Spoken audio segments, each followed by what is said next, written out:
Bonjour Mohamed Ali Mouba.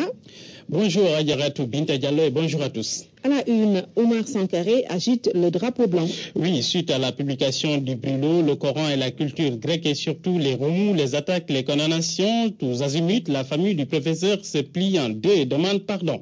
Alors à la page 7 de l'Observateur, le professeur de présenter à son tour ses excuses à toute la Oumma islamique. Dans un communiqué rendu public par ses proches parents, Sankaré dit n'avoir nullement l'intention de porter atteinte ni à la religion musulmane, encore moins à son prophète.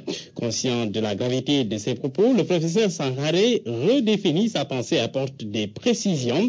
Je n'ai tenu aucun propos dans l'ensemble de mon livre qui remet en cause le statut Mohammed comme prophète et envoyé de Archivé Dieu. par archipo.com. En tant que musulman, je le reconnais comme le prophète qui close la prophétie. Le professeur qui continue de faire amende honorable déclare par ailleurs dans le populaire qu'il n'est le suppôt d'aucun lobby islamophobe, encore moins le bras armé d'aucune organisation occulte anti-islamique. Pour le quotidien, le professeur sort le drapeau blanc. Mais cette amende honorable va-t-elle suffire à calmer les ardeurs des imams et autres oulémas? En tout cas, Walfadri note déjà que Sankaré ramasse une plainte de Djamra et de Mangatier qui se déplacent déjà, eux, sur le plan judiciaire.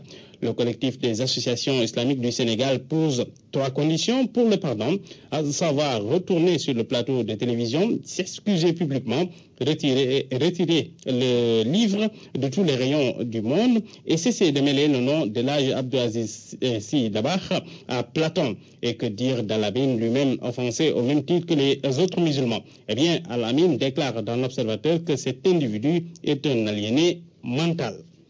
Maître Aïssata Tall Sall, la grande plaidoirie.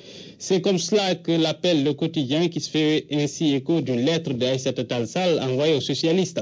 Dans cette lettre, l'adversaire de Tanor fait savoir que le processus de renouvellement est inachevé. Dit-elle, nous ne sommes pas prêts, sauf à tenir un congrès partiel. Crise à l'université, le verre est dans la réforme. Oui, c'est le titre qui barre la une du journal L'Enquête qui, dossier à l'appui, tente de traquer les problèmes qui empêchent l'université de décoller. Mon confrère parle d'une massification des effectifs avec son corollaire, le manque notoire de professeurs, l'incompréhension d'un système, en l'occurrence le RMD.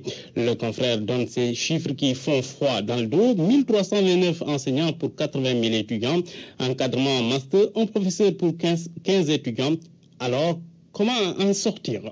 En tout cas, pour Idrissa Seck, la répression n'est pas la bonne solution. À la une donc de Walfadri, Mara affirme qu'il faut être inculte pour penser que la répression est un outil de gouvernement.